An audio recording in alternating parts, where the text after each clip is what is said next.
So in the series so far, we have discussed a number of aspects of why the information ecology is broken, why it is so hard to make sense of what's really going on in the world, why people are coming to such kind of radically polarized positions on almost everything, and a little bit of why that's really consequential for our ability to make good choices or do anything if we have a hard time coming to even a base shared understanding of what is.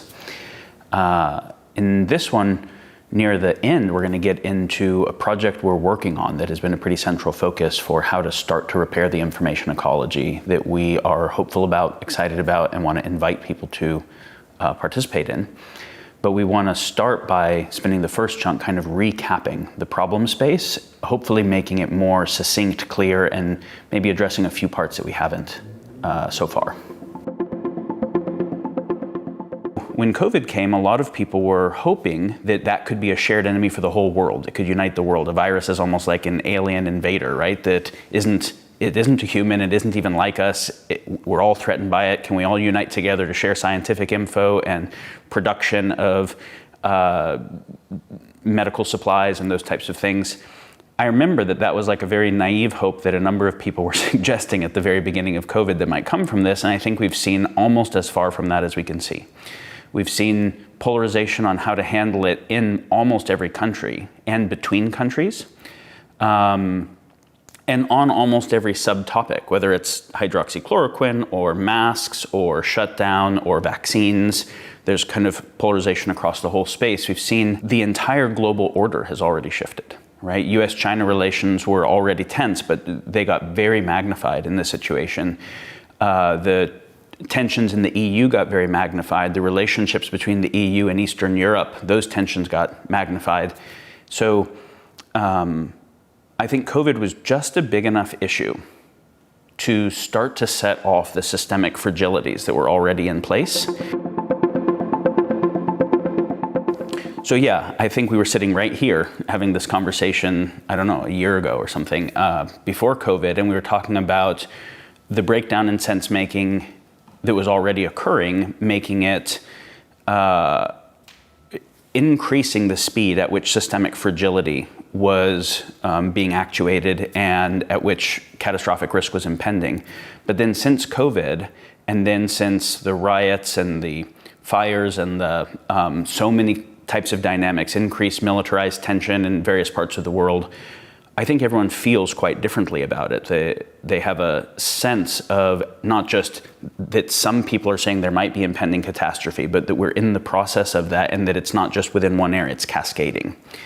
And so what I want to talk about here today is not just, okay, there's all these problems, but why is our assessment of the problems one of the main causes of the problems themselves and the worsening of the problems? I mean, what would it take for us to have a kind of shared assessment that makes solutions possible at all?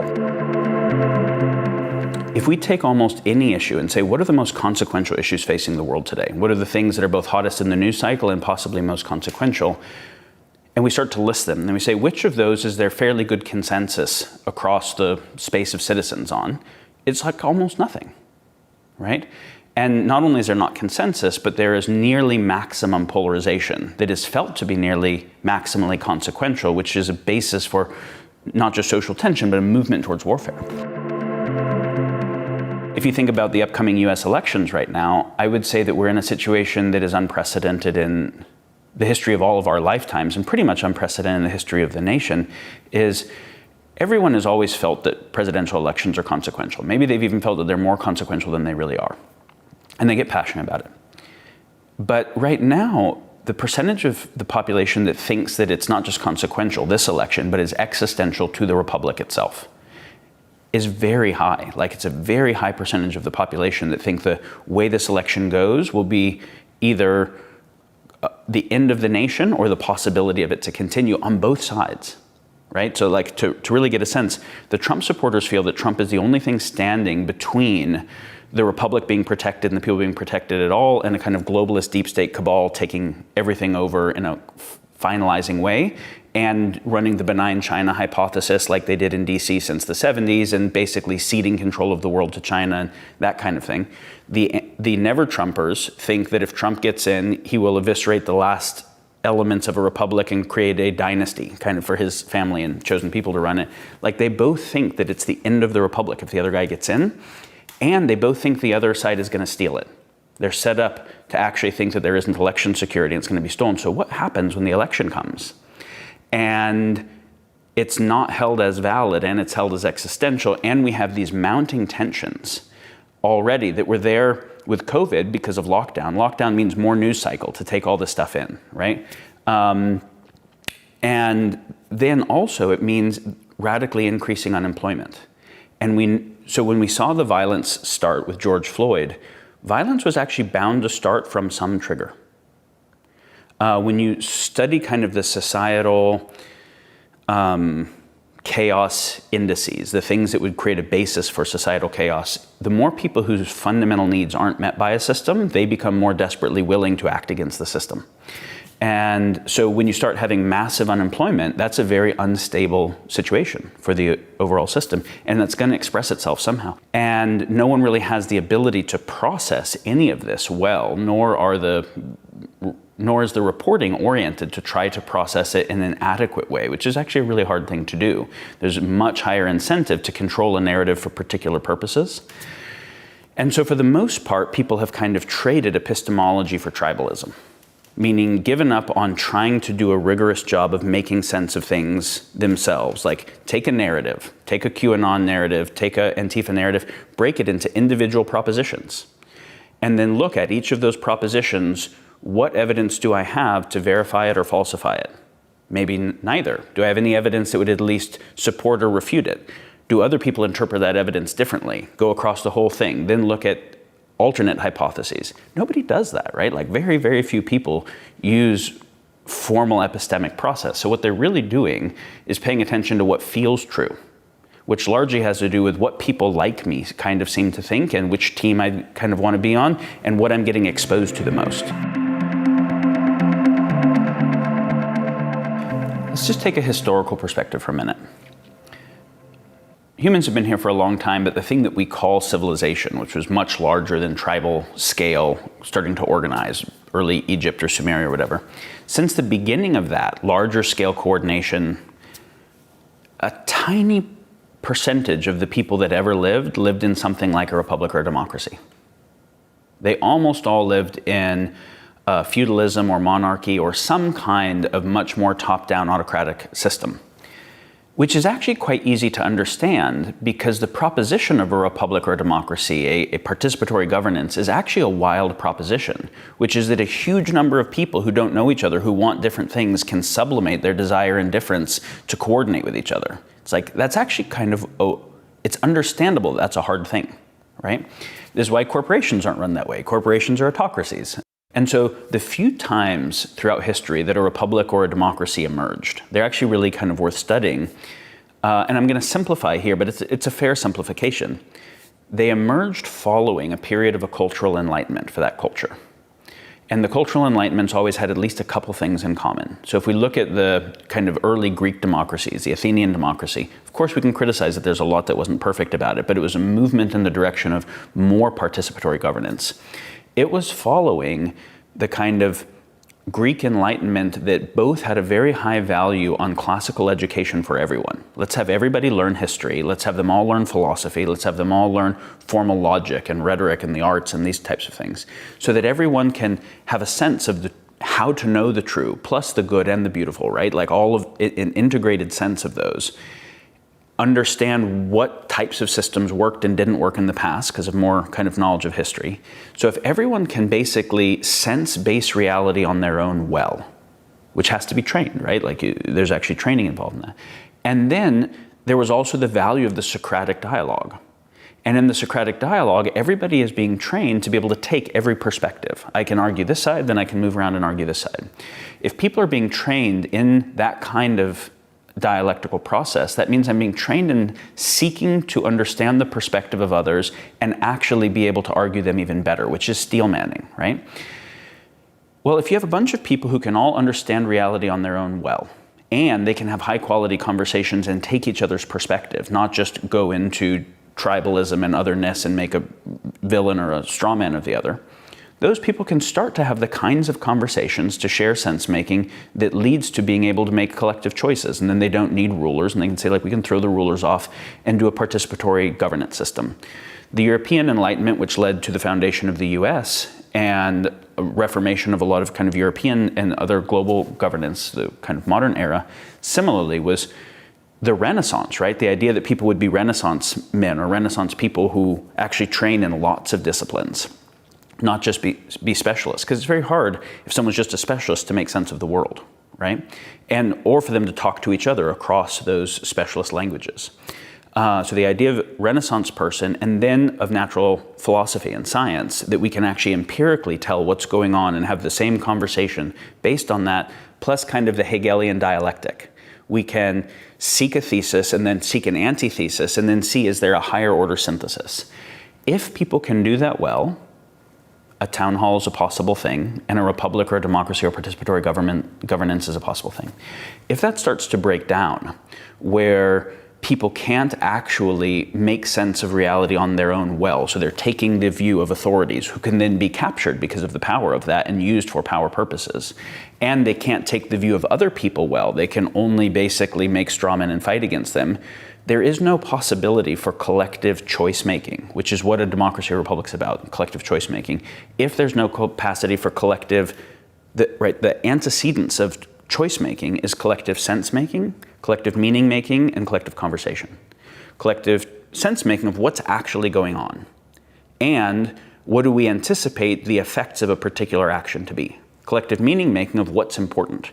Well, we're focused on different things that are important. Can we factor all of them and try to come up with a design solution that is good for all of them?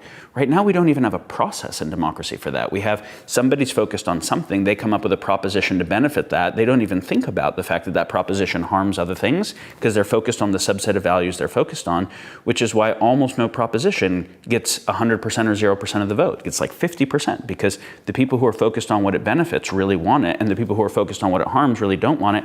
That inherently and unavoidably polarizes the population against each other. Because I see the thing that you are desperately trying to make happen is actively harming the thing that I hold as sacred and worth fighting for. So I have to hold you as an enemy, right? But it was because of a dumb proposition. It was because of a proposition that didn't even try to get, hey, you don't necessarily need that economic thing to go through or that tax policy or that oil policy. You need your kids to be able to have an opportunity for a real job and to be able to own a house someday, like not be in economic servitude forever.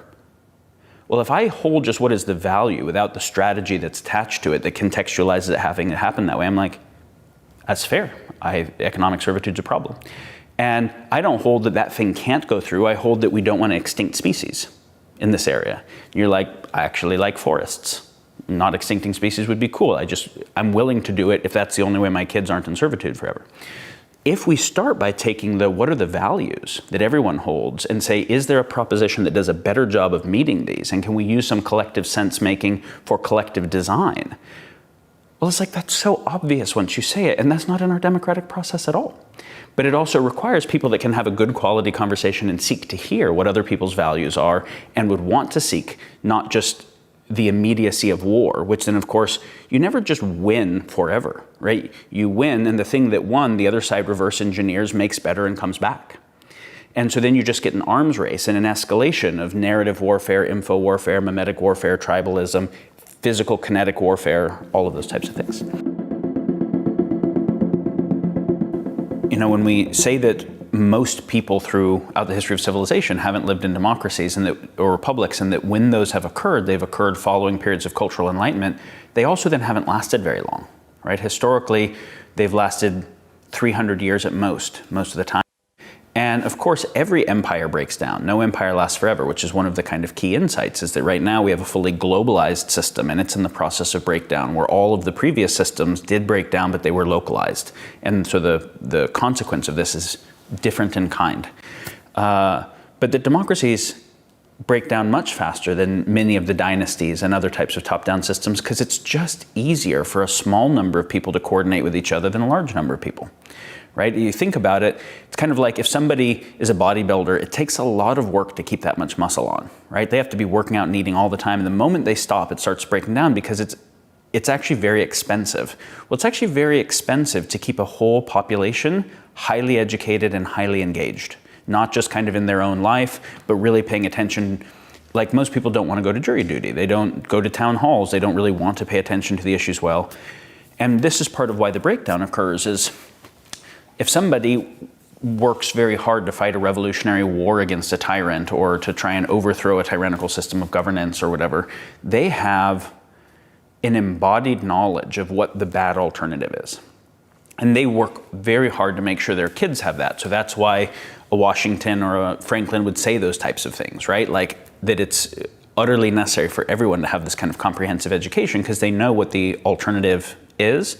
But as time goes on and 3 generations pass and 4 do, the idea of a monarchy or of a totalitarian system or whatever, it's just not even a thing. We don't have any embodied relationship to it. We aren't scared of it. It doesn't motivate us to do the very hard work to understand how to be actively engaged citizens. And there's stuff on TV, right? And there's like stuff to do, and there's social interests, and there's whatever else. And so there is a lack of generational knowledge transfer of the real critical issue that someone fought hard to form a new system. So the basis of what it takes to make that system ends up breaking down. And we can see we are at a place where this is not a system of for and by the people. The people, at best, every 4 years get riled up over a person that they didn't really have much to say in which people were even there or what they do propositionally or anything else. And so what I would say is, the US is at about 250 years since it was founded. They don't make it past 300 years. This one has had more pressure to break down on it because since World War II in the Bretton Woods world, it's been the center of a global order. So everyone who's wanted to change the global order has had a maximum incentive to try to influence DC in various directions. And it's not that hard to flow money into the DC structure internationally towards whatever your personal interests are. It's not that hard for a foreign actor, a state actor, or a non-state actor to be able. So it's not just economic capture within the country, it's also international. And this is not just for the US, this is everywhere. The US just happens to be a kind of central example right now. But it's not that hard to have money go from a sovereign wealth fund or something like that into an international IGO or NGO, into a corporation in the US that has certain kinds of veils and protections, or a nonprofit, into the Washington, D.C. think tank, nonprofit, political action campaign complex, and start to purchase legislators and get senators invested in doing the bidding of particular things and whatever else. And so when both the left and right feel like the nation is on the brink of existential collapse, they're right. The integrity of the thing actually is. Their answer as to what the solution is isn't right. So this one will not continue to actually be a republic and be able to help influence the rest of the world in a positive direction. It just won't. It is in kind of a decay process. The question is whether it decays into just less and less function and irrelevance, or whether it decays and reboots. And if we reboot an actual kind of meaningful participatory governance, and obviously that's a US question, but it's a global question. And in order to do that, a cultural enlightenment as a prerequisite is necessary, right? The cultural enlightenment of, is everyone recognizing that collective choice making has to be based on collective sense making, collective meaning making, collective conversation? And are we starting to really invest not in doubling down on our own bias, but in the capacity to make sense of things well, the capacity to understand why other people are thinking the things that they do, and what signal is in there, and what noise is in there, and the capacity to communicate well so we can coordinate? Either that becomes a widespread value that we start investing in and training in, or it will devolve into autocracy, and we should actually put attention on trying to pick how to make it a better monarchy than a worse one.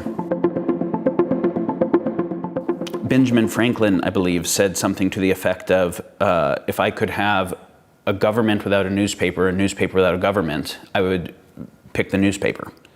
And the reason is, and of course he was talking about an independent, high-quality fourth estate that creates an information commons.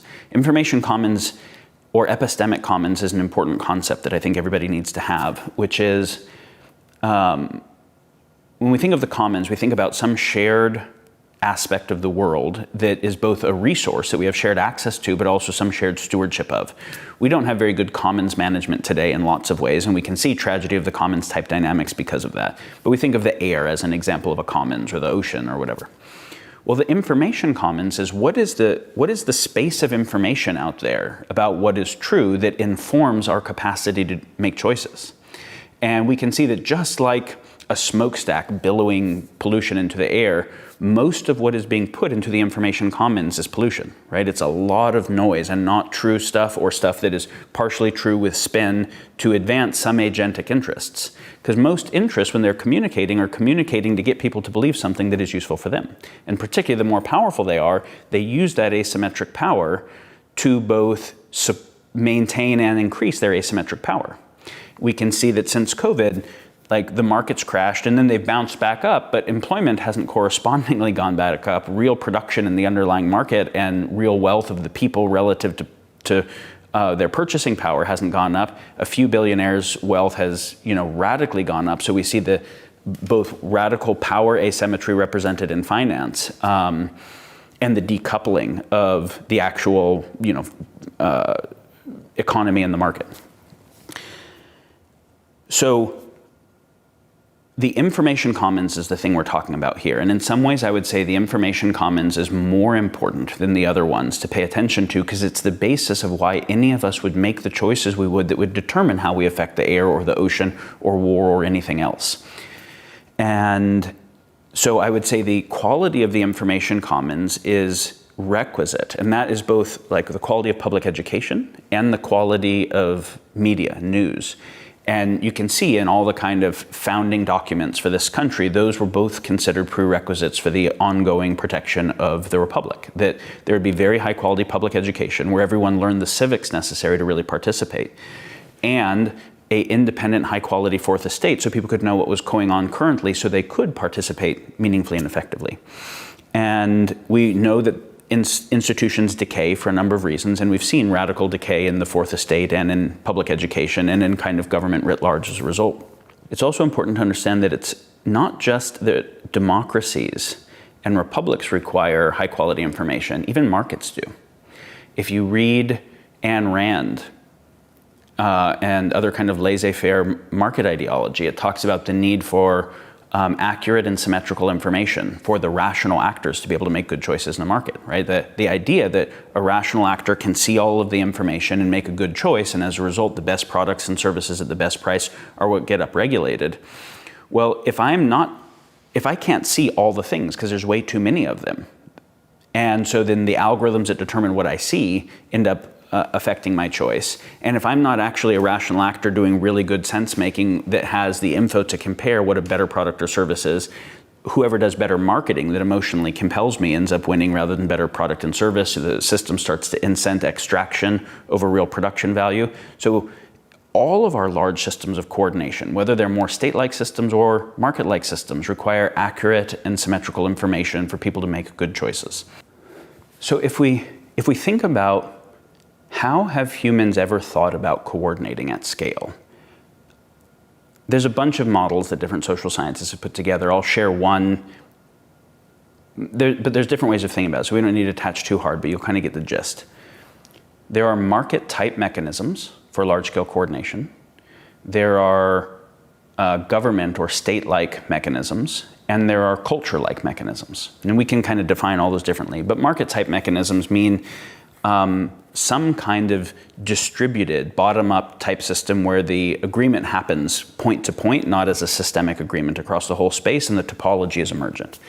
And whether it is a formal religious organization or a state or some kind of commons agreement, then you have the government type mechanisms that have some top-down collective agreement type structure. Those are kind of different architectures. But then you have like culture. And by culture here, because that word means different things in different places, I mean, what are the collective values that people hold and the collective worldview and ways of making sense that would determine, say, in a government, what laws should be made, right? Because law is really a codification of an ethical system. Ethics is then not part of the market or part of the state formally, but is supposed to be guiding and binding them. And so we can think of that as kind of like a culture. And so if you think about those three and how they're supposed to interact, in the idea of like our current system, a liberal democracy of some sort, roughly, is that most of the innovation will happen and most of the exchange of goods and services and the kind of flow of resource and resource allocation will happen in the market. But the reason that we have a liberal democracy that has a state as opposed to just a pure market, and many people will talk about this reason differently, but like the kind of foundational reason that is argued for is that markets will have a market for human trafficking or for organ harvesting or for organized crime or maybe to cut all the wood in an area down and there's no state park left or whatever it is. So there can be perverse incentives in markets that are good in the short term but really bad in the long term, or good for some people, bad for others. And so we say, okay, there are some things, market does innovation and production well, but it also does extraction and kind of pathological stuff. So we want to bind the predatory aspects of market. Well, how do we do that? Well, we'll make a state and we'll give it this thing called rule of law. And then we'll give it this thing called monopoly of violence, which is the police force internally that can, so we make a national forest, right? So we're not going to cut down the trees here. We can cut down the trees here, but not here. And then if someone goes and is cutting the trees down there, the cops are going to show up. And if those guys have guns, the cops have bigger guns. The monopoly of violence, because without enforcement, law doesn't really mean anything, right? It's just kind of a suggestion. And then incentive is still going to be the thing that runs it. So this is a system that supposedly, rather than based on incentive, can bind predatory incentive. So the purpose of the state primarily is to check the predatory aspects of market, where people would have an incentive to do something that we kind of collectively want to agree is not a thing to do. But then the people are supposed to bind and check the state. That's the idea of governance of, for, and by the people, is how do we ensure that the market interests, where the money and the power is, don't just capture the regulatory interests and say, hey, change this thing in my benefit and your Swiss bank account will get filled up and you'll have a house to use in the Hamptons and whatever else. Well, the only way to ensure that you don't get regulatory capture is if there's enough transparency in government and the people are educated enough and actively involved that they get to see that the government is actually doing rule of law rather than other things. Think about how far the citizens here, or pretty much anywhere, are from being able to understand the issues that are happening at the level of federal government and actually have transparent insight and are actively involved in a way that would kind of police the thing. So of course then what happens is you do get regulatory capture, because as the people aren't checking the state stops checking the market, the predatory aspects of the market starts to follow a power law distribution, and those who have the most resources, who have asymmetric power, have both the capacity and the incentive to increase their asymmetric power.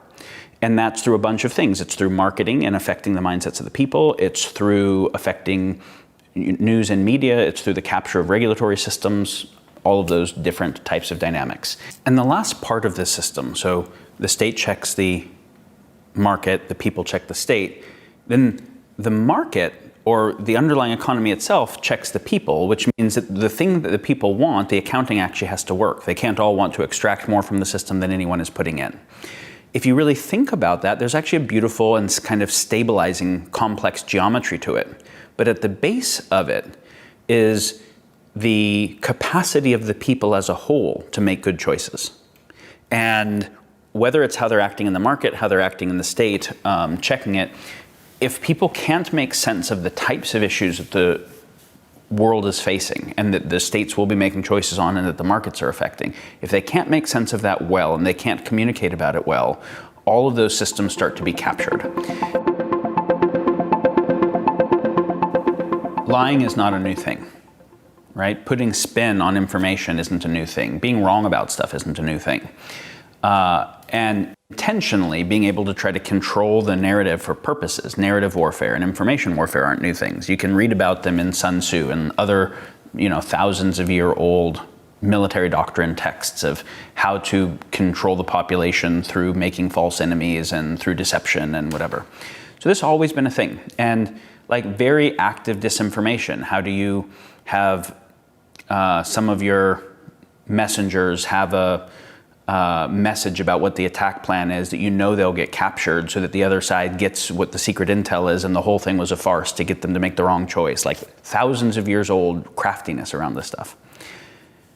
But we've also then worked on counter strategies. How do we come divergent and as vehement? And so it has been degrading. There's a bunch of reasons. I won't cover all of them, but I will address a couple of the main ones so people understand it, because the solution space requires understanding the problem space. That's actually a general kind of principle of sense making, is the saying by Charles Kettering, if you, a problem fully understood is half solved. But that also means a problem not fully understood is pretty much unsolvable.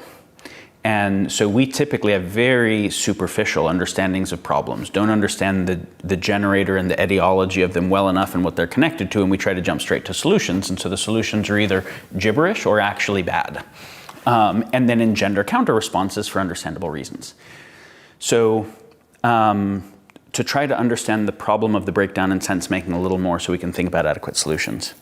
One of the biggest things, and this has been talked about on Rebel Wisdom before, I believe you've had Tristan Harris on, who talks about this very centrally, is the movement from news being largely broadcast media mediated to decentralized media mediated, which was the internet, and then not just the internet, but the large internet information curation platforms. Facebook in particular, but also YouTube and various other ones. It's important to understand why this is such a big deal, is all of our global institutions evolved in the context of broadcast media, right? From the printing press through the telegram to the radio to the TV, it was still a small number of groups being able to have some narrative on what's true and be able to broadcast it and everybody get that. Now, of course, that means it was susceptible to very centralized control and capture, but at least when everybody was watching CNN, they at least all saw the same base reality. They could agree or disagree, maybe they were informed or misinformed, but there was at least some basis of what they were being exposed to. Because right now, people are really riled up over issues that they have no on-the-ground knowledge of, right? Like they weren't on the ground where the shooting was, they weren't in Beirut, they aren't in North Korea. So their sense of what's going on is mediated through the media, right? Through what's coming through this kind of 2D screen. And so there was in broadcast at least a sense of shared base information about the world beyond my own experience, my own direct experience. As soon as we started to get to, and the internet, there was this very libertarian, beautiful idea that it would democratize broadcast. So rather than a few billionaires being able to control broadcast, you could go to YouTube and everybody could broadcast. And so it would democratize the ability to share information. And then if it was true that we had a kind of a market of rational actors who would parse the information and upregulate the signal of the best stuff, wouldn't that be awesome? Of course, nearly the exact opposite thing happened, because so much broadcast gets put up that I Google something and I get 1 billion search results for anything. Well, I can never read through 1 billion search results to be a rational actor and make sense of that entire space, nor can I do the deep parsing on any one of those things. So then, of the 1 billion search results, which ones do I actually see? That became one of the big problems, was how do we curate the content to show people the stuff that they want to see? Well, now that starts to become a big problem. So you get something like Facebook, for instance, having a tremendous amount of ability to harvest very particular information about me that is unique to me, not just even a demographic. Whereas the broadcast news on a TV didn't have that. It could tell if I turned it on or turned it off, and that was about it. But I wasn't interacting with it in a way that could give them a tremendous amount of personalized micro-targeting information. But now I'm on Facebook, and what I like and what I share and what I comment on, what my mouse hovers over, the analytics of all of that are such that after I've done about 300 likes, Facebook can predict what I will like better than my spouse. And after I've gone further, it actually has a psychographic profile on me that is asymmetric to anything that any human, CIA agent or whatever, could have ever had previously. And that was co-occurring with I'm carrying my cell phone around all the time that is both tracking stuff that I'm doing and using notifications to give me a continuous feed. So there's a radical increase in the amount of input into my mind space and the amount of data being harvested about me across platforms to be able to micro-target of those 1 billion things, which ones I should see. Now, it happens to be that we think of Facebook or YouTube or whatever as a tool, but it is actually a corporate interest that has agency that is not just a tool. And so those corporations make money by selling advertising, selling information, and they sell more advertising by maximizing my engagement and maximizing my time on site. Well, I don't want to spend that much time scrolling Facebook because I have shit to do. So if I stay in my kind of prefrontal rational cortex, I will check it real quickly and then go because I have stuff to do. But I'll spend more time if I get limbically hijacked, if I get into social FOMO of like, am I going to miss out on what's happening, or if I get outraged or scared or whatever it is. So, and I'm also not going to spend as much time on stuff that is totally foreign to me as stuff that I already know is important. So what happens is the AI that is paying attention to what I engage with the most, that is curating all of the information on Facebook or the internet to me, is curating what is stickiest. And what is stickiest is very much like foods that are addictive are usually bad for you. Salad's not that addictive. French fries are much more addictive. Information that is maximally sticky is usually actually because it is appealing to dopaminergic hijacks. So what it curates for is a combination of bias and limbic hijack, which is outrage, group identity, and certainty. And so now what we have is a situation where, because there's so much stuff, so much total stuff online, the curation platforms, and it's important to understand that the AIs that are doing that are radically more powerful than the AI that several years ago beat Kasparov at chess. Like a much more powerful game theoretic AI than that is controlling the information feed of what I believe to try to maximize stickiness. And I don't even realize I'm playing that game, right? So this is an asymmetric information warfare that is unlike the asymmetry that ever could exist in the past. This is so many orders of magnitude more asymmetric. And so I might have someone who is in Oakland who they look on their Facebook feed and they just see cops killing black people, like their whole Facebook feed is this, and people who are recognizing it and outraged by it, and then kind of what looks like Klan and Nazi members, and because that actually maximizes their time on site, and they're sharing an engagement that maximizes other people's time on site. And I might have somebody in Texas, Trump supporting, and all they see is people wrongly attacking cops and black on black violence and black on white violence. And both of these people are getting vicariously traumatized by what they're seeing, to the point that they're having trauma reactions and they feel like it's a war zone and they have to pick up arms and go out into the street. And neither of them are getting statistical representation of the entire space, right? And I can scroll for an hour and I just keep seeing more of it. So it seems like it's everything, but I'm not even seeing 0.001% of the total. So everybody's getting increased certainty, outrage, trauma, and wider apart from each other. Right? This is actually really important, where those two people, I might be able to scroll through both of their news feeds for 10 hours and not find a single piece of news in common. So the opposite of everybody seeing CNN, now it seems certain that all the people that I know think like me, and all the people that seem like they're making sense think like me, and the only version of the other I get is a pejorative, straw man, or villainized version. Well, of course, that tool by itself will break democracy, break republics, break the social fabric of civilization. It is, like when we talk about AI risk, we're already dealing with AI risk that is destroying the fabric of civilization and driving all these other issues as second and third order effects. So that's a critical thing to understand. That's not the only thing that is current, but that's both the emergence of the internet and everyone being able to broadcast where there's no quality control. In the news before, there could be bad stuff, but there was at least some accountability of who it was, right? It was CNN or the BBC. So if they got something really wrong, there was at least some FTC or whatever that had quality control. Now, no quality control, but radical amplification type possibilities. Radical information about everyone to personally micro-target them, to limbically hijack, and the cell phone, right? The continuous both monitoring and drip. That's the technological landscape change. Simultaneous to that, we also see that because of globalization and the extent of globalization, the issues that we're facing are more complex and more abstract than the issues we evolved to be able to face.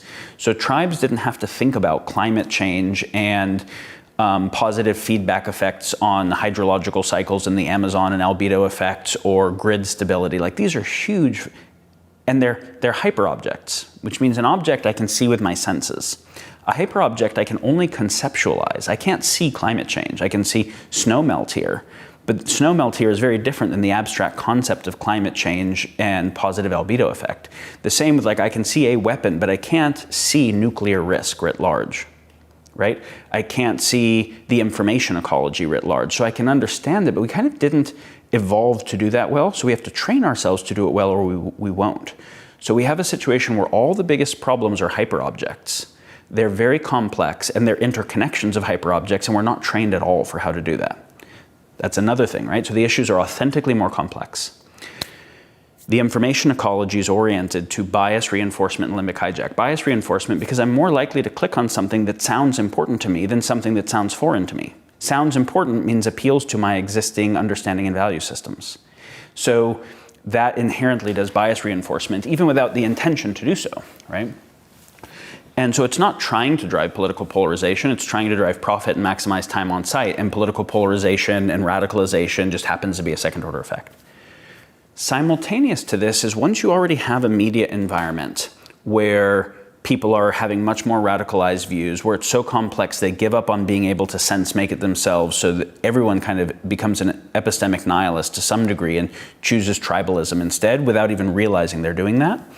Like, what is the group that I want to be part of that seems more like me? What are the leaders that I just have a felt sense of trust in more? In that environment, it's also way easier for actors who want to do narrative warfare to do it.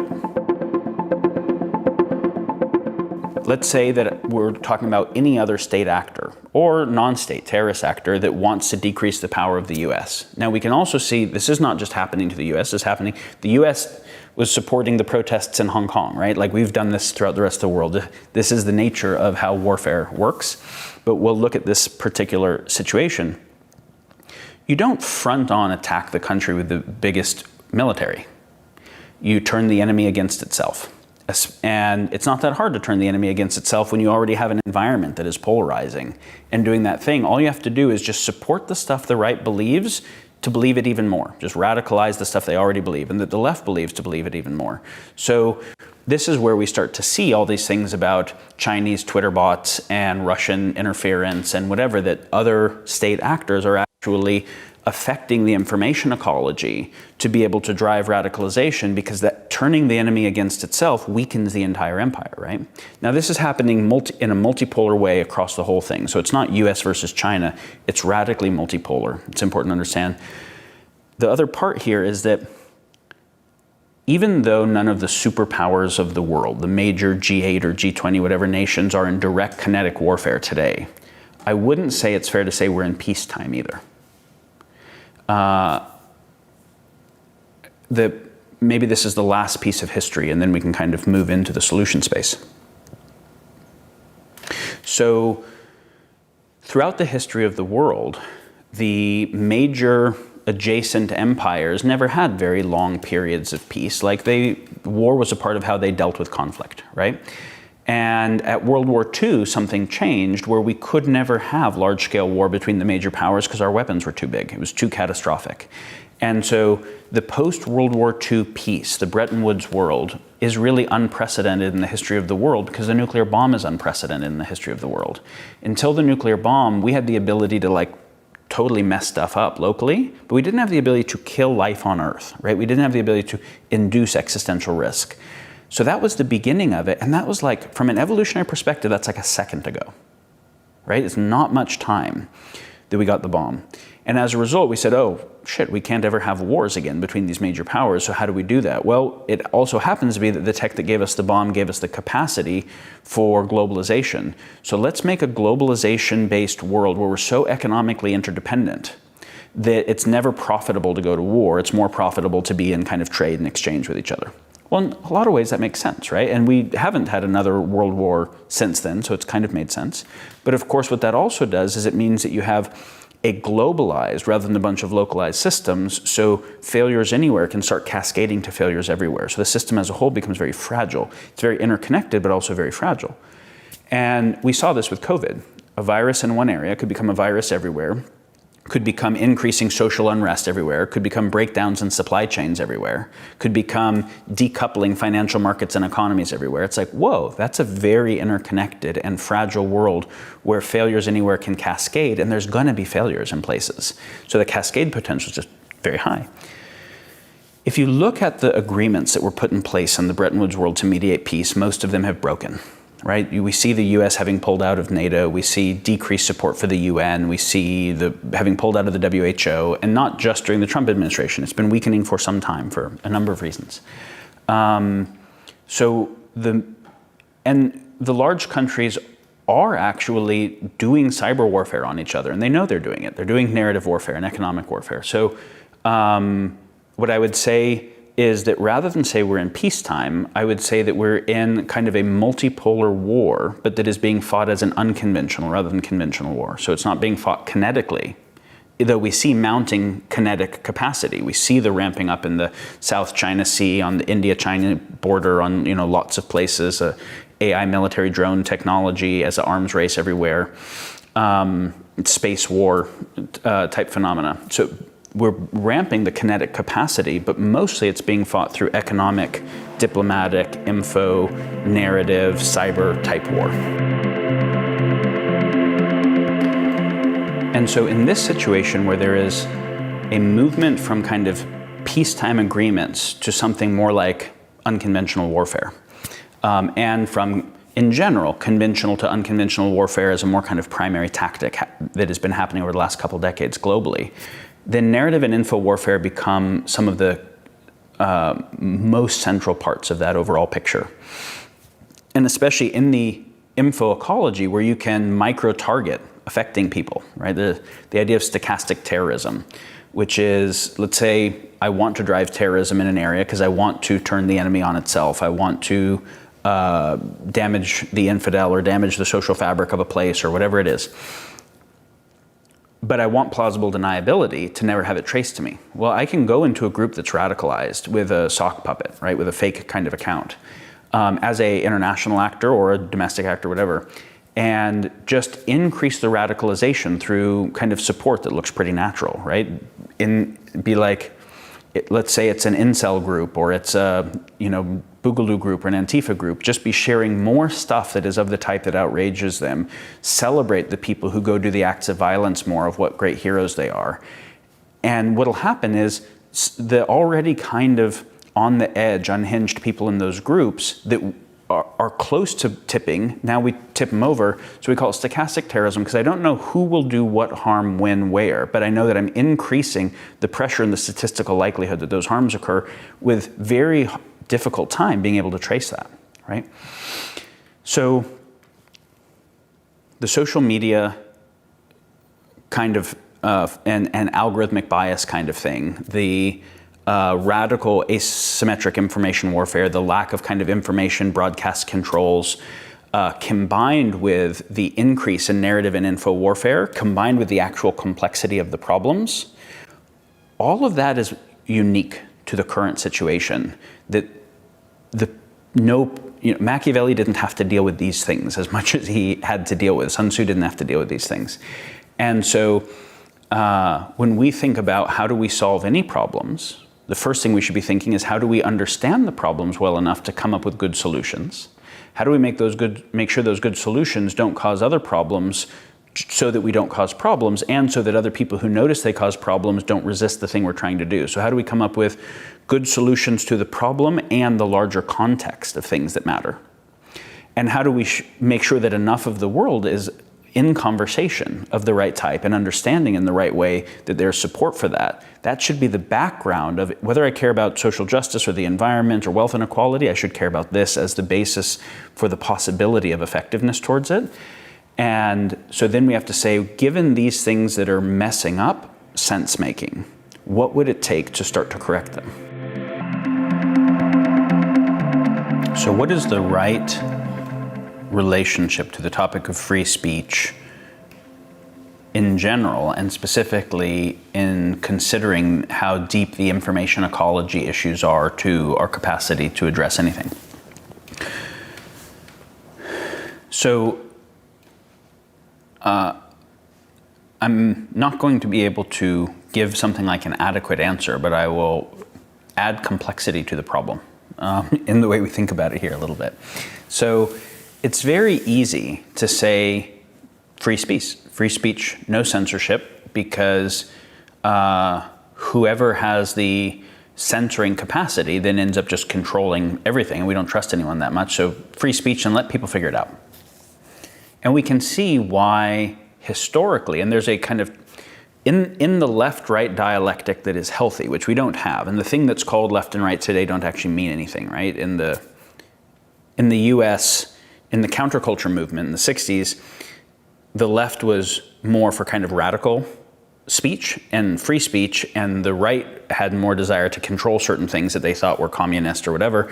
Now it's almost the exact opposite. The left has things that it wants to control that they consider hate speech. The right is more for free speech. So what we even mean by left and right are pretty broken, but let's try and take it to some foundational concepts of there are things like rights and responsibilities, or traditionalism and progressivism, that are both important, valuable, and should be in dialectic, meaning should be in some tension and in conversation where the right answer involves the consideration of their relationship, not one of the sides.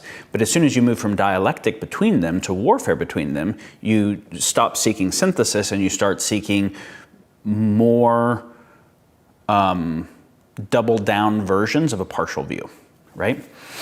So in the kind of traditional progressive thing, this is actually an important thing to understand. We should be traditionalists.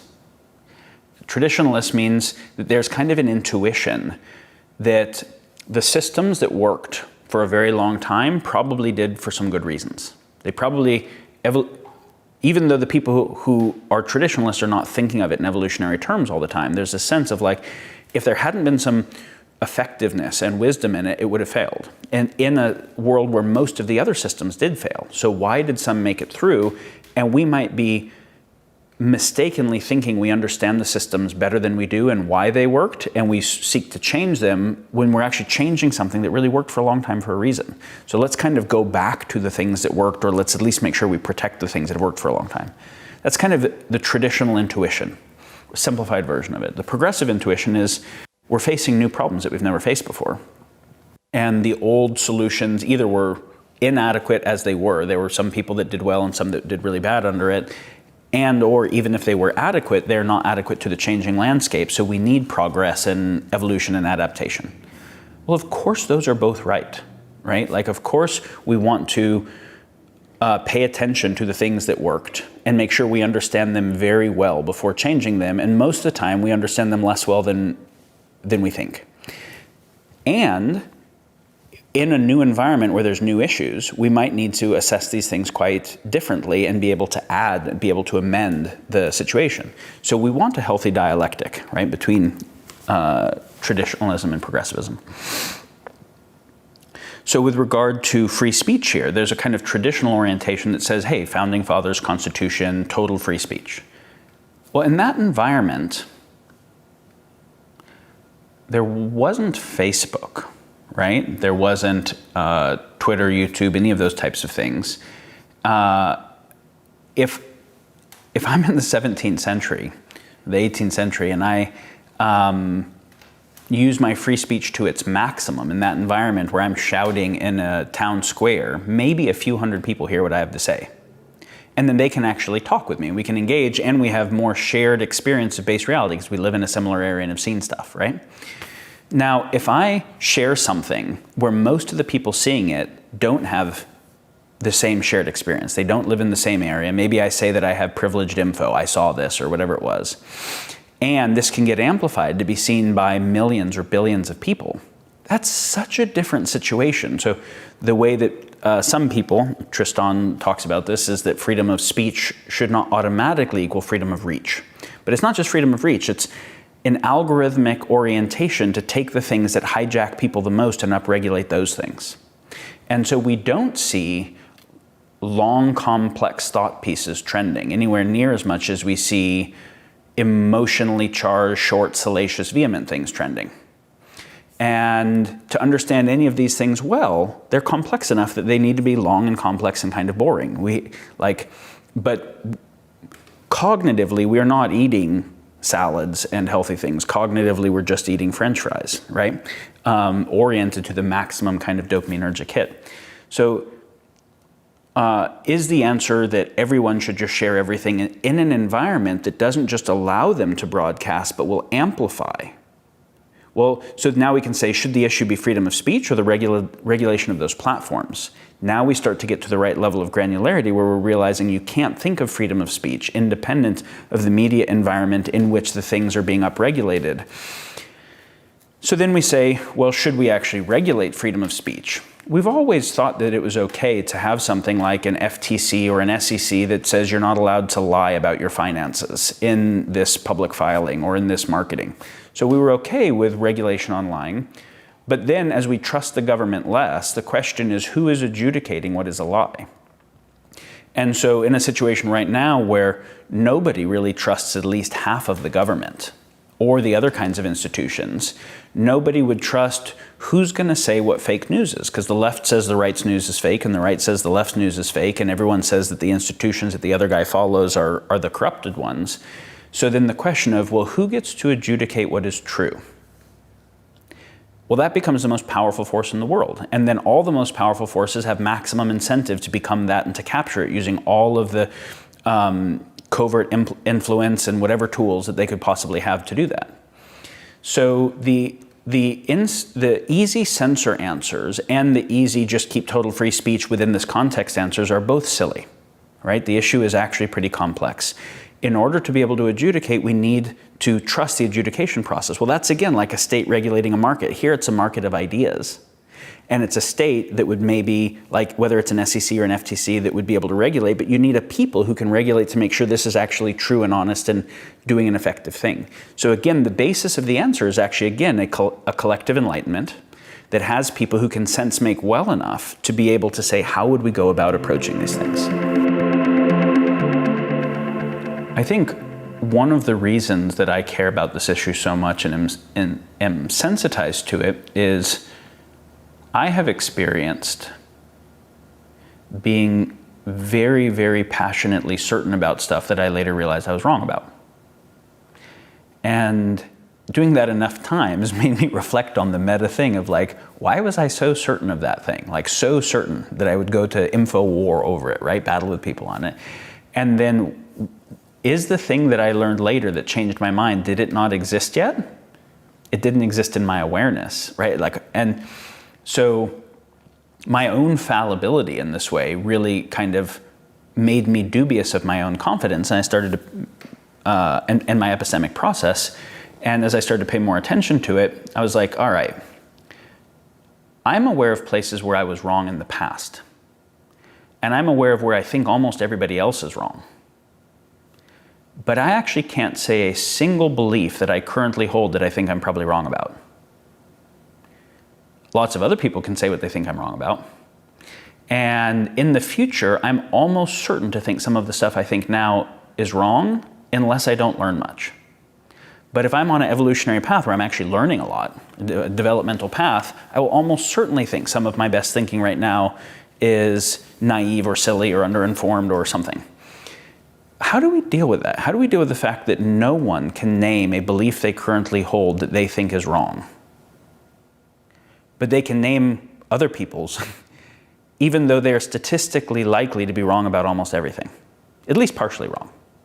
That's a tricky thing, right? And it's very easy to have an emotional desire for certainty or for security that I get through a sense of certainty that orients me towards false premature certainty, especially given that we didn't evolve to process this type of and this much complexity and hyperobjects and these types of things. And yet, these issues are catastrophic today. How to fix collective sense making is a big, hard topic, and I absolutely can't say that myself or the groups that I work with or anyone I know has the whole thing figured out. It's why I want more people to understand both how significant the problem is, how much it affects all the other problems that you care about, and how it's upstream to those, and some of the factors contributing to it so that more collective intelligence starts working on various aspects of the solution. There are there's a project that we're working on right now that is hopefully getting within a few months of being able to have a minimum viable product offered, and I'll share a little bit about it here, largely because we're actually seeking help. And if people who are here are have some capacity and are inspired, and otherwise we might talk about it more once it's live and people can kind of interact with it. And so for the listeners, what can you do for better sense making? Well, one thing is, if there are whole chunks of populations that you only have pejorative straw man versions of, where you can't explain why they think what they think without making them dumb or bad, you should be dubious of your own modeling. St. Francis's seek first to understand. You should seek harder to take in the news that they're taking in for a week, right? For a day. Go to Mother Jones for a day if you're on the right. Go to Breitbart for a day. Take it in and try to seek, if I'm continuously getting this, and what are the issues that I face as a being if I really put myself in that person's shoes? And it's not just so you can empathize with the dumb people. It's that there's some actual signal that you might have been missing. Doesn't mean that it's all signal. There's also noise. Most all of the positions right now have some signal and a bunch of noise. So we want to be able to seek to understand so we can actually get the other humans that we need to be able to coordinate with, and that we can get the parts of signal. We can be able to see where there's signal and noise, and we can start to synthesize the signal across the space, right? That is a movement towards adequate sense making or synthesis. So yeah, if you feel a combination of outraged, scared, emotional, and very certain, with a strong kind of enemy hypothesis orientation, you have been captured by somebody's narrative warfare and you think it's your own thinking. And that will, even if you win at a local battle, whatever technologies you use to win, whatever social tech or infotech or whatever you use to win, the other side will reverse engineer and come back, and you're just escalating an arms race. You're not moving towards real shared sense making and coordination. That's one thing I would say. This doesn't mean you never take a position. It means that you take a position that is trying not to just continue warfare, but trying to elevate the whole space, which requires me understanding the whole space better. I would say that one of the ways to do that is, I don't have social media apps on my phone. I think that's just a dumb idea. I don't think anyone should say, yeah, I can take the most addictive drugs regularly and not get addicted. So I don't have them there. I do have them on my computer. I'm cognizant around limiting my time and engagement, but I've also curated it where I know what it is. I know that it's not just a benign tool. I know it is a AI-empowered agent seeking to affect my behavior. And so how do I relate to that better? So I intentionally went and I took all the major positions: extreme left, moderate right, extreme right, conspiracy, the Chinese views, the Russian views, etc. And I followed all of them, right? Followed all those news sources, followed the thought leaders in them, and made sure that I had a pretty good distribution. So Facebook's algorithm is very confused by me, right? And the other kinds of algorithms, because I wanted to see that I was not getting an echo chamber. When I use Facebook, I mostly don't state things, I put out questions. One of the reasons that I put out questions is because the people that I also friended people who have almost every view. And so many people in this environment have said, if you believe such and such, unfriend me, or I'm unfriending you. So they're doubling down on their tiny little tribalist groupthink, right? Because the other people are such dumb, terrible, bad people that I don't even want to be friends with you and see your nonsense. This is not how you influence the world effectively. And so I've intentionally friended people across the space and followed them so they also see my stuff. So the comment thread will not be a filter bubble. It'll be some extreme right and some extreme left and some various kinds of views. Someone can say, well, how dare you amplify such and such? Because if you don't understand what swaths of humanity is thinking, your ability to influence humanity is very poor. Your ability to even understand it is very poor. So then I ask the question, so as to hopefully break filter bubbles if someone reads the comment thread and is exposed to things that they aren't exposed to on their own newsfeed. To at least maybe inspire some people to look at something else. Now, unfortunately, almost everyone who comments, even if they hold different views, shares such poor quality comments because they're triggered and oriented to do some kind of limbic hijacked thing that they don't even make a constructive enough argument that it's all that compelling. This is one of the other things you'll notice is that we're not compelled by stuff because we did formal epistemology and propositional logic on it. We're compelled because it feels truthy to us. Or feels consequential. And so, like, if you'll notice that the stuff that feels so obviously true to you feels obviously true to people who already believe what you believe and feels obviously not true to the other people. When you put it out, they instantly see it as propaganda gibberish, right? And so that's not communicating. That's just doubling down on groupthink and tribalism. And so, but it's interesting to see, why is it that it's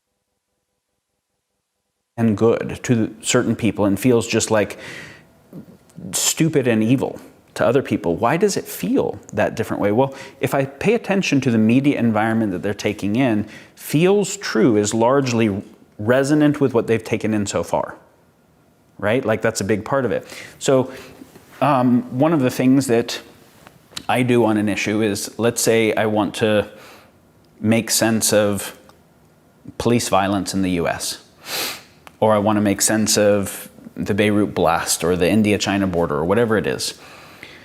As far as narratives go, there's not one narrative. There's usually not even two narratives. There might be 5 or 7 or 11 different kind of narrative clusters. There might be 100 versions, but they fall within general clusters. And so what I'll usually try to do is do a landscape of what the narrative clusters are first. And then I'll try to steelman each narrative. Like, what is the strongest version of arguing that thing that I've been able to see? So look for the best thinkers that are representative of those narratives.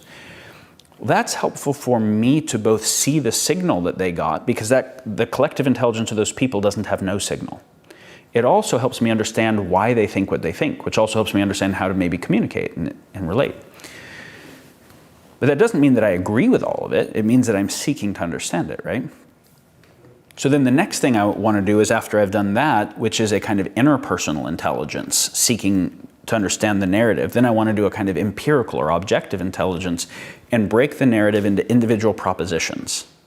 And typically, even framed in the question, are assumptions and presuppositions that are actually propositions. So use propositional logic and break it into individual propositions. Then I say, what evidence have they put forward to support each of these propositions? And typically it's like, I'll break a complex narrative into like 50 propositions, and there's maybe evidence for like 4 of them. And it's usually like maybe strong evidence for 2 and kind of weak for 4, and then a bunch of just emotional leaps, logical leaps. So then I'll say, what additional evidence can I get that will either verify or falsify, or at least support or decrease the likelihood for any of these? And where are there ones that I can neither verify nor falsify and should just sit as, this was just a filler someone put in, but I have no basis for certainty whatsoever? I have to be comfortable with uncertainty to be able to make sense of it, or I will try to jump to false certainties.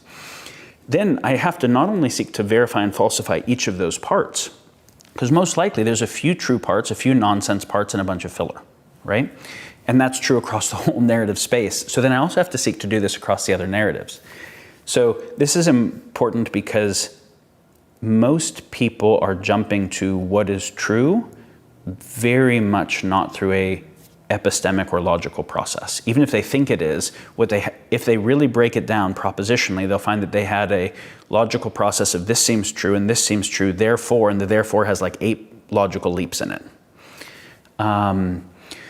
So basically, these are a few steps that I would encourage for people on their own to be dubious of their own certainty and outrage, to seek to understand the narrative landscape better, to seek empiricism better, to try to be able to not reject or take entire narratives, but be able to look for partial truths, to be able to try to aggregate signal across the space, to be way more comfortable with uncertainty. And that's uncomfortable in a way to say, I don't understand the world I live in. Even in the most consequential areas, I just don't understand it. At least that, I actually feel safer because I know that I don't have confirmation bias making me understand it wrongly. I at least have a chance to increase my understanding when I say I don't know, because the moment I think that I falsely know, now I'm not even going to be able to learn well, right? So these are some examples of things. And then, in addition to reading across the space, actually seek the more well-grounded and complex views as opposed to the more trending ones. I want to find the thinkers that seem most earnest and most well kind of educated and thoughtful across the space. And then I want to see where people who have deep expertise and earnestness disagree, and then I want to explore the basis of the disagreement. So just a few basic principles, and we've talked about this. You've had other whole videos on sense-making practices, but these are a few basic things. The reason why I feel compelled to say this is because we were getting into the project we're going to do, and the project we're working on by no means can do everything, and it doesn't exist up yet. So I want the first thing to be empowering people to work on their own.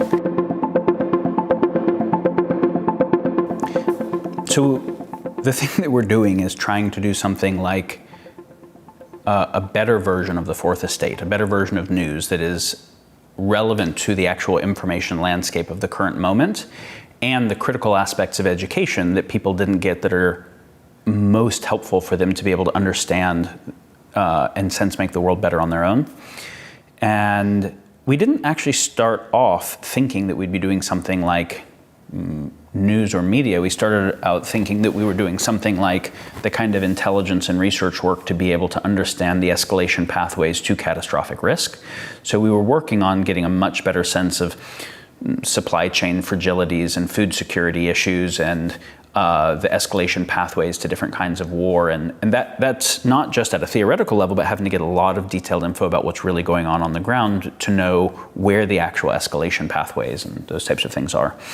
And that was to inform strategic kinds of interventions that could really help address it. To be able to address it, you're going to talk to people who are in decision-making positions and share information with them to hopefully try to influence them in different ways. And so we had the opportunity to do that and speak to people in high-level public and private influence positions and prepare information for them. And the information we were preparing, the kind of briefings of those type, take a tremendous amount of very skilled people's time to create actionable intel for someone who can make choices that are quite consequential. And we were able to see that we could actually provide pretty novel insights in a number of areas because we weren't looking at the global issues in specialized siloed ways where a lot of, say, the issues are more complex than the institutional structures were designed for. And so you would have CDC looking at disease type risks and these kind of military groups looking at these kinds of terrorism risks and these groups looking at cyber risks. But we see a world where something can start in one area and start to cascade across them. And so looking at the interconnection of them is actually critical to understand the world well. So we were looking at taking a deeply kind of interdisciplinary and trans-narrative perspective on this that actually resulted in novel insights into a bunch of spaces. And one of the things that started to occur during that was this is actually what news should be, like high-level intelligence briefings. Some things should be national security or whatever, but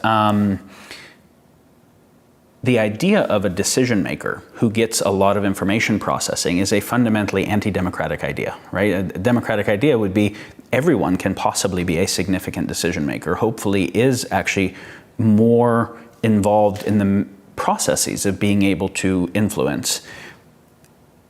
But the basis of being able to make good choices is the information processing, not the information access. This is a key thing. A lot of people will share this idea that I can pull up my smartphone and have access to more total information than the president had 20 years ago, and so we've democratized information access. This is kind of a gibberish story, because even though in one way it's true, I can't read the billion search results on anything, and I don't know where the really relevant stuff is, and I can't process, all of the information. So it's not access to information, it's access to information processing to inform actionable intel that is really relevant, and there's an unbelievable asymmetry of that. If you look at the top kind of trading funds, algorithmic trading funds, and you look at the kind of financial market intel, in information processing, not just information access. Yes, they have information access you don't have of lots of different kinds of things behind paywalls and privileged information, but then they also have massive AIs that are processing, doing machine learning on tremendous databases of stuff to be able to high-speed trade bundles of complex financial instruments that front-run, other groups. Compared to the average person's ability to understand the market, we might be talking about like 10 orders of magnitude information processing difference. And the same is true when it comes to, all different aspects of power and intelligence. So to really be able to support an emergence of something like a democratic process, participatory governance, the information access and information processing to be able to understand the issues well enough to know what good informed action looks like is prerequisite. And so we started thinking, well, can we make things like this as the news? And at the same time, one of the risks that we were seeing that was driving all of the other catastrophic risks the fastest was the news landscape. And I don't just mean the few large news channels, I mean the media landscape that is the Facebook issues we were talking about, and all the YouTube recommendation algorithms plus the nature of the news and all like that. And we were seeing that people being willing to go up in arms over mass squaring or shutdown or hydroxychloroquine or systemic race issues mostly are from things they saw on their screen, not things that they experienced directly in their town. So the nature of what was happening in the media space was actually driving the breakdown of society faster than anything else was. Because in the movement from conventional to unconventional warfare, the bottom of the stack is economic warfare. That's where the real resource power comes. The back of the stack that backs it up at the end of the day, if it has to, is kinetic warfare, guns and stuff. But the front of it, where the fastest rate of change is occurring, is the narrative and info warfare that is being fought in people's minds, for people's minds, right? For the control of population. And so if we could do something to just even slow down the rate of polarization and radicalization, just take some of the pollution out of the narrative and info space. If we could show the narrative and info weapons, because they only work as well when they're covert, when they're made overt, when you get to see how the different types of spin work and how the different kinds of data manipulation work, people can start recognizing them more and recognizing how they're being affected by them and be affected less, at least have the possibility of engagement with it. And then, if you can start having even a small group of people who are really endeavoring to and getting the skills to and the information processing support to understand the world much better, plus have much higher quality conversation with each other, that group starts to have a collective intelligence that really is asymmetric to most of the rest of the population that can start coming up with better solutions and become a strange attractor, which is the beginning of drive a cultural enlightenment that can reinstantiate the possibility of participatory coordination, governance. And so the current thing that we're building that will almost certainly not be what it ends up being as we see what do people really respond to and what gets traction, has a few different kinds of information products together. One is something that is like news, meaning addressing critical current events. And if you look at big news organizations, they're huge organizations, right? Like it's a lot of resource to try to do that. You've worked at BBC and big organizations. And so for most people, they would actually be best supported by having very good local news, because if they could actually make better sense of their local world, they would have more agency to do stuff about it. But local news across everywhere is just an unbelievably tremendous job, right? Tremendously large job. And being able to have news that is kind of Eurocentric and Asian-centric and whatever, and across all the sectors is a lot. So rather than pick like one domain that we're starting in, we're starting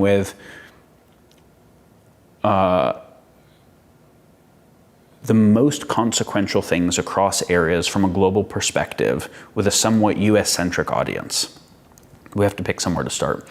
So what that means is domestic politics and geopolitics and economies and markets, culture, technology, environment, military, all of those things, where we're looking at what are the things that we believe are tier one consequential in terms of how much they can change the overall nature of life in the world, in the coming years and decades. And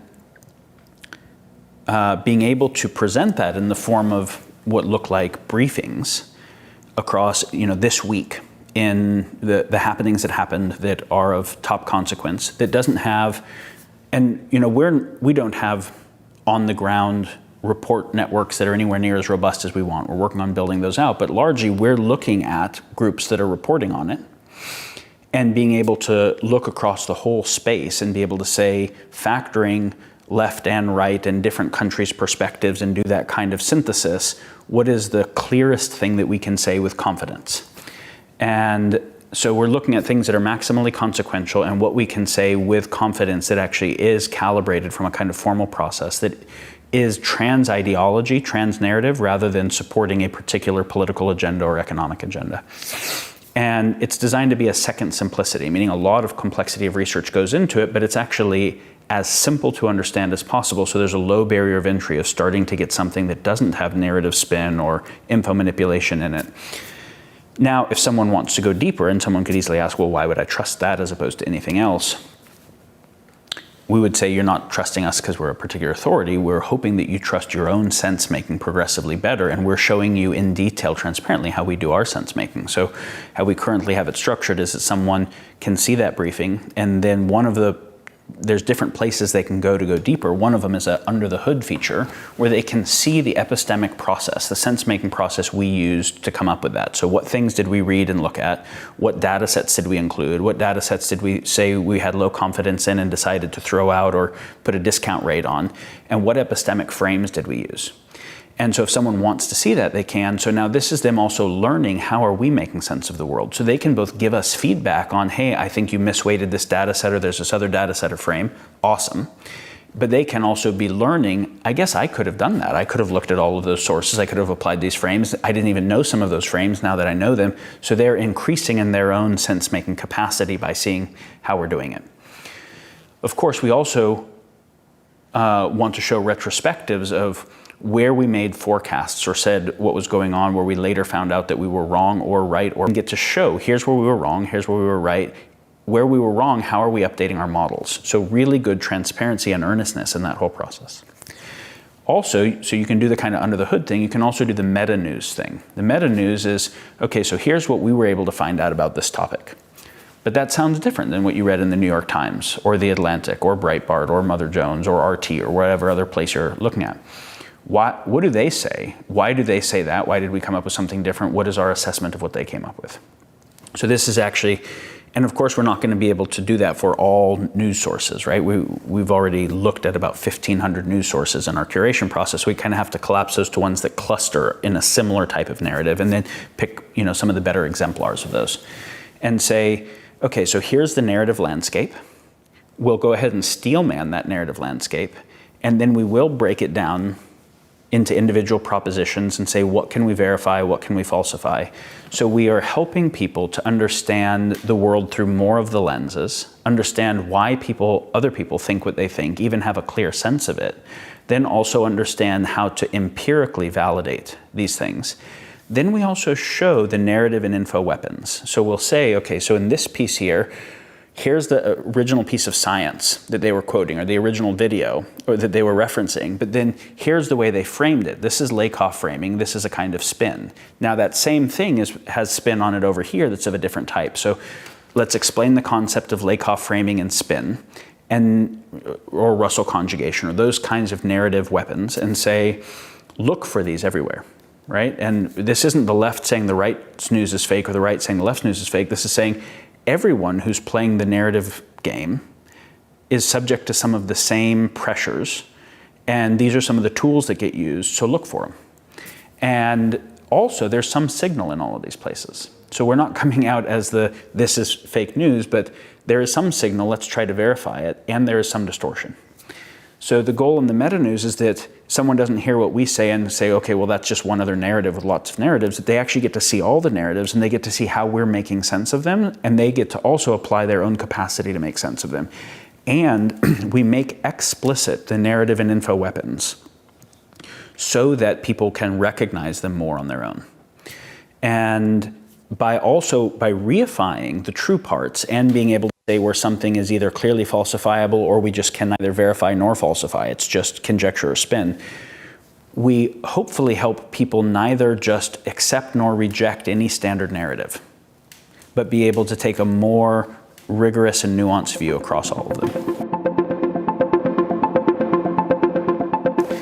Then, of course, there's places where to understand what's going on, there's education that people need for frames, right? Like they need some history around this India-China border conflict, or they need to understand certain things around why the high altitude place where the watershed is and missile defense and whatever would be the strategic targets they are. Or so we'll also either curate, if there's a perfect educational piece that really does a very good job, or a few, we'll curate those, but we'll also create pieces that provide the critical aspects of education that most people didn't get, and where we also try to do kind of a Pareto optimization on this. So it's like, say we're talking here about the Facebook issues, and there's stuff trending in the news around what's happening with fake news and Facebook and whatever. So if someone's read Marshall McLuhan, they're going to understand things about media theory that other people aren't going to have, but not everybody's going to go read McLuhan. And we want to be able to reference McLuhan for media theory, but also Lakoff for media theory, and then Girard for conflict theory and other types of conflict theory, and Baudrillard for institutional decay, but also Strauss-Howe and Tainter for institutional decay. There's a lot of things where those epistemic frames give you the ability to understand stuff better, but people aren't going to go read all those books. So can we take the critical model that gives a lot of help in that book and make a 3 or 10-page essay that kind of gives the most epistemic reifying power in the easiest information compression, and say, if you want to read the whole book, please do. Otherwise, here's at least some basic stuff. Similar with the history pieces and the context pieces. So this is hoping to be able to give it easy, low barrier of entry overview of critical things with progressively deeper capacities to learn sense-making and epistemology and the kinds of background necessary to understand the world better. Now this is, in a way, this is like a big project and ambitious. In another way, it's just trying to do broadcast news and education right? Which is almost going back to something. So the decentralized aspect, because this is centralized, right? The Wikipedia thing is hard to control, but you can control for a smaller team of people that have really quality epistemics and knowledge process. And we've been able to bring together a really exceptional team and are continuing to look for and grow that. It's actually hard to find people who can do this, because like to do the core sense-making work, we need people who are capable of doing two things well. One is trans-narrative, right? That they are not so emotionally captured by a particular narrative that they can actually do a really good job of steel-manning all of the narratives. And so that's kind of a intersubjective intelligence. And then on the objective side, we need people who can do empiricism well across, in an interdisciplinary way, across multiple disciplines. Because if I want to understand almost any of these issues, the lens of finance is critical, but not sufficient. The lens of culture is critical, but not sufficient. The lens of narrative warfare or politics or whatever. So there's quite a lot of environmental psychology or infrastructure. There's a lot of different specialty domains that need to be factored. So there's a lot of narratives and a lot of epistemologies. So we're looking for people internally who can do interdisciplinary and trans-narrative thinking. So then, of course, people who are specialists or do hold a particular ideology can give input, but we can take the input across those spaces and try to do analysis and then synthesis on it. The decentralized sense-making is something that we want to experiment with. We're actually looking at being able to crowdsource different projects and be able to help upregulate some of the right ones. And, you know, even where you have articles that have forums, can we experiment with architectures in the forum that incent both higher quality sense making and higher quality conversation, where those are the things that get upregulated? I think we can, and we have a number of kind of ideas on how to make architectures that really incent that, social architectures built in the digital space. And so the hope here is that, let's say that it's a small percentage of the total audience that spends a lot of time and that really has the high epistemic drive and capacity to sense make very well. Well, even if it's a small percentage of the total audience, some of those people are in everybody's friend group, almost everybody's friend group, almost every major Facebook group or social network. If those people have really good data sources, much better epistemology, things that are addressing well all of the sides of various things, and they're learning how to do dialectic and steelmanning well, they can start to influence the spaces they're in to be able to do better sense making.